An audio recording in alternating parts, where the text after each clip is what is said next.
नमस्कार, मैं अंजना और आप देख रहे हैं यूपी टाइम्स समाचार। आइए एक नजर डालते हैं आज की बड़ी खबर पर। संसद ने विकसित भारत जी राम जी विधेयक को दी मंजूरी, देर रात विपक्षी सांसदों का प्रदर्शन। संसद ने गुरुवार देर रात विपक्ष के विरोध के बीच विकसित भारत जी राम जी विधेयक 2025 को पारित कर दिया।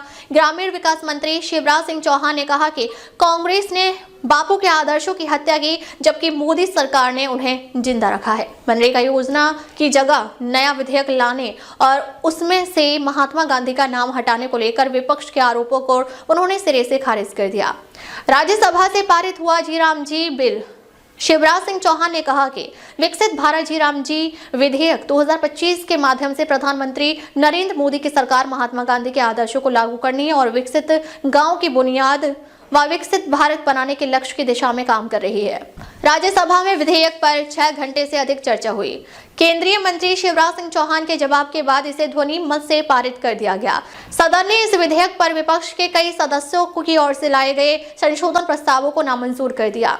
विधेयक को लोकसभा ने इसे दिन में मंजूरी दी थी।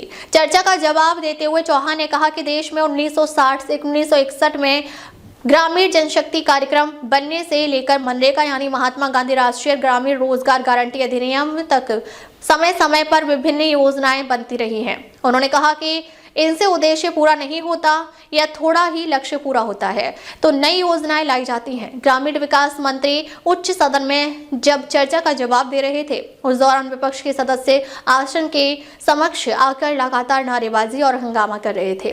सभापति सीपी राधाकृष्णन ने नारेबाजी कर रहे सदस्यों को सत्ता पक्ष की दीर्घा की तरफ नहीं जाने के लिए कई बार आगाह किया।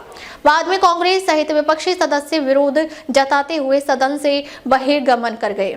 विपक्षी दल विकसित भारत जी राम जी विधेयक 2025 के पारित होने के बाद संसद परिसर में संविधान सदन के बाहर धरने पर बैठ गए। शिवराज सिंह चौहान ने कहा कि मनरेगा के नाम में पहले महात्मा गांधी का नाम नहीं था और इसका नाम नरेगा था, लेकिन 2009 के लोकसभा चुनाव से पहले वोटों के कारण कांग्रेस को बापू याद आ गए और उनका नाम जोड़ दिया गया।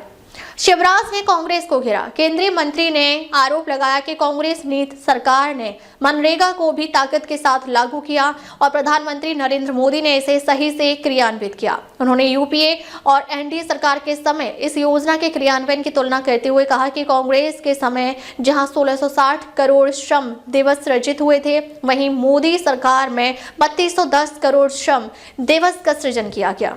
अब तक के लिए बस इतना ही। फिर मिलते हैं एक ऐसी ही बड़ी खबर के साथ। तब तक के लिए नमस्कार और देखते रहिए यूपी टाइम्स समाचार।